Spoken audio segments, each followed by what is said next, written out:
my name is Joel and welcome to Top Tech Man. In today's video, we are going to see what is an Arduino library and how is it useful. So let's get started.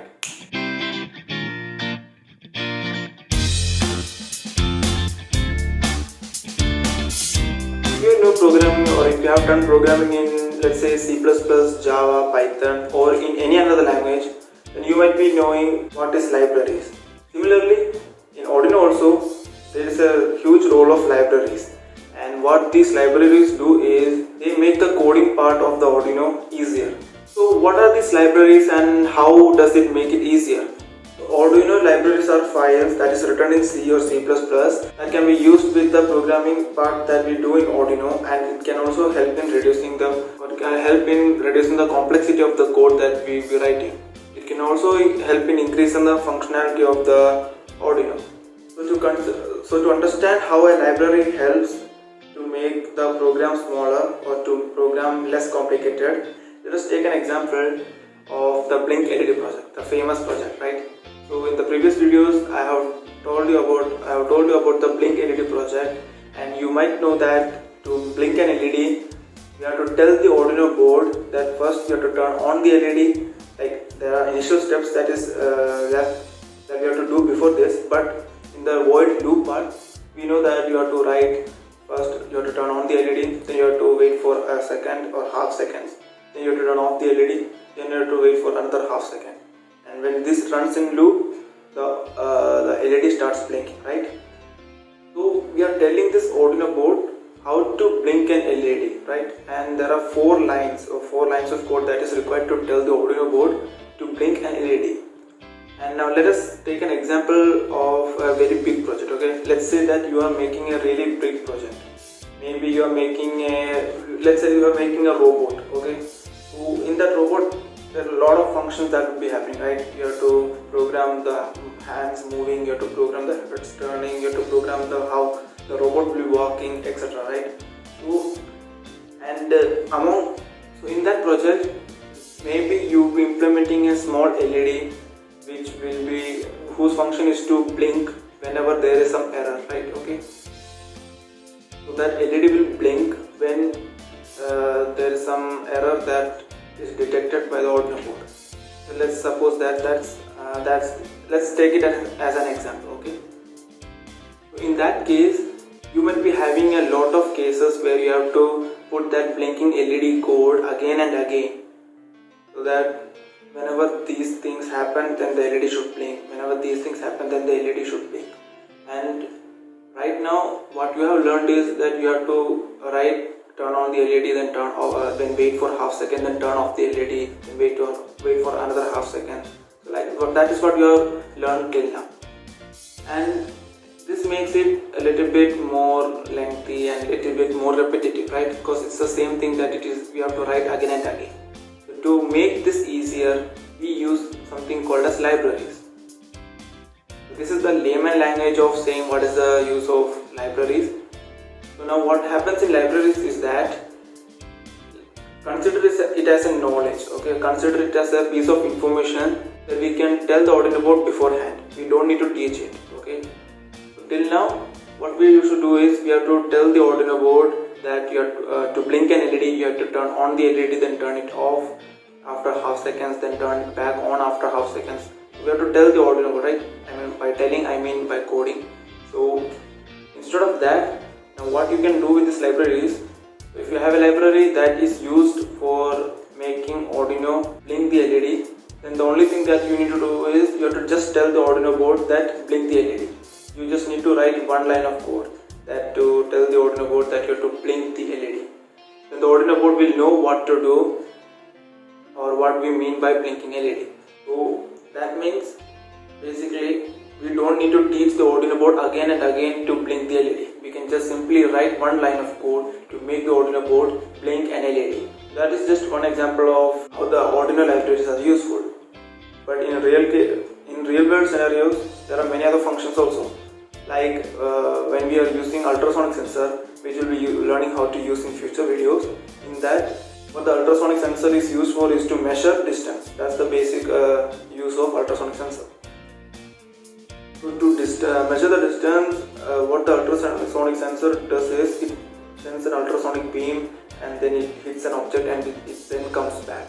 And then to do that, we have to program the Arduino board, or we have to tell the Arduino board that we have to send a beam, and then we have to receive that beam, and then we have to divide the time by 2, and then we need to do some calculations. So like that, there are a lot of process, and after which the distance is calculated. So every time, if we want to calculate the distance, then we will be writing this code again and again a lot of times, and it becomes chaotic, right?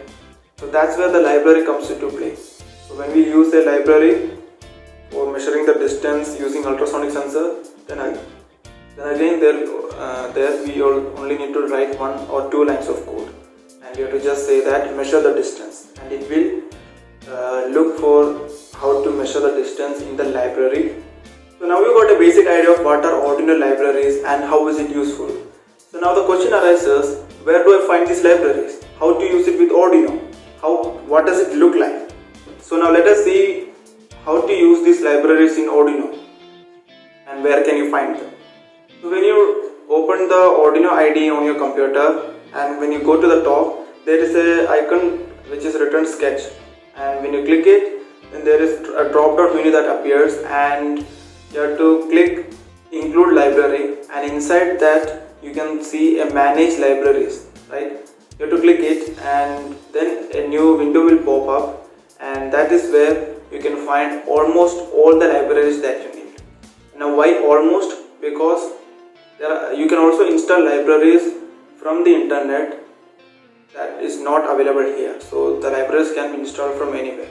When you install it from within the Arduino IDE, then it is easier to do it, and when you do it from outside the Arduino IDE, that is from the internet or directly from the Google, like from GitHub, then you have to do some other steps also to add it to the Arduino. But for most cases, all the necessary libraries can be found inside this Arduino IDE, inside the manage library section. As you can see here, there are a lot of libraries that you can see here, and let me just show me the libraries that I have installed. Okay, so these are the libraries that I have already installed and used it.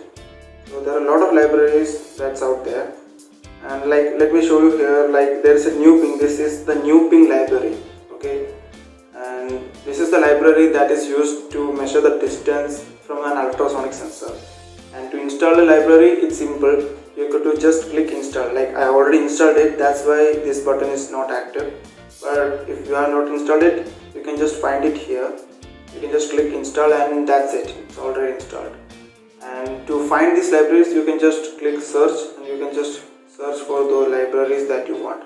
Like if I search new ping, and since I already installed, like okay, here it is. So you can see that I already installed. That's why it's showing installed. Like that, you can find almost all the libraries that you want in the manage library section. And there are also other libraries such as keypad, which I use, which we will be talking about later. Then the IR remote. This is a library which is used to measure the infrared light, or to output the infrared light that we want to output. So like that, I can basically control television, smart television, AC, and all those things using Arduino. So for that, I can use IR remote library, and there's also Wi-Fi library. This you can understand, right? So with this, I can connect this Arduino board with the internet, and you can do a lot of things like that. And there's this TFT. TFT is a display panel, and this library helps us to show the data, show whatever we want to show on the display much easier. And there are like a lot of libraries out there, like stepper, servo. These are different types of motors. There are a lot of like this. There are a lot of libraries that you can see out there. There's one called GSM, and GSM is a library which is used to connect our Arduino with a SIM card. Okay, so we can literally connect a SIM card to the Arduino board, and like that we can do a lot of things. So now you saw where to find these Arduino libraries and how to install these libraries on the Arduino IDE. So after that, how to use it with the code, how to use these or how to implement these libraries on the code. So for that, let's again come back to my computer and let's open this empty project. And I'm not going to write complete project because that would really make this video really long. So instead, I will just show you how you can implement different Arduino libraries on the Arduino board. So for that, you have to write those commands on top of the void setup part. So let us now say that I'm making a project related to ultrasonic sensor. Okay, so we are writing a code or program to read the distance using ultrasonic sensor. So for that, I have to install the library which is used to measure the distance from ultrasonic sensor, and that library is called NewPing library. We will be talking about how to use it in the coming videos, but for now let us just see how to install or how to use the NewPing library that I already installed in this code. So for that, what I will be writing is, I will be writing hashtag include, and then in this you have to put less than sign, and then you have to write new ping.h. Actually n is capital, right? Yeah, new ping.h. So yeah, that's it. You have used the library with the Arduino board. And now you can use the functions that the NewPing library has to measure the distance on the ultrasonic sensor. So this was a brief introduction about what are Arduino libraries and how to use them. And it's still not a complete video, and you might be having questions regarding how to use this, or you might be having doubts regarding how do I use this, how do I use that, how do I do this. But don't worry, we'll be covering all those things in the coming video, and we'll be learning how to use these libraries when we are making different projects in the coming videos. And also there's one more interesting thing about Arduino libraries, and that is you can also make Arduino libraries and can publish it publicly, which others can also use. I haven't made my own Arduino libraries yet because whatever the functions that I want, I can already find a library related to that. So I haven't yet faced a situation where I had to make my own Arduino library. But yes, you can make your own Arduino libraries. Also, you can use it in your Arduino projects. And we will see how to make Arduino libraries later. Thanks for watching this video, and if you liked it, give it a like and share it to your friends and subscribe for more upcoming videos. And till then, we'll catch you in the next video. Bye bye.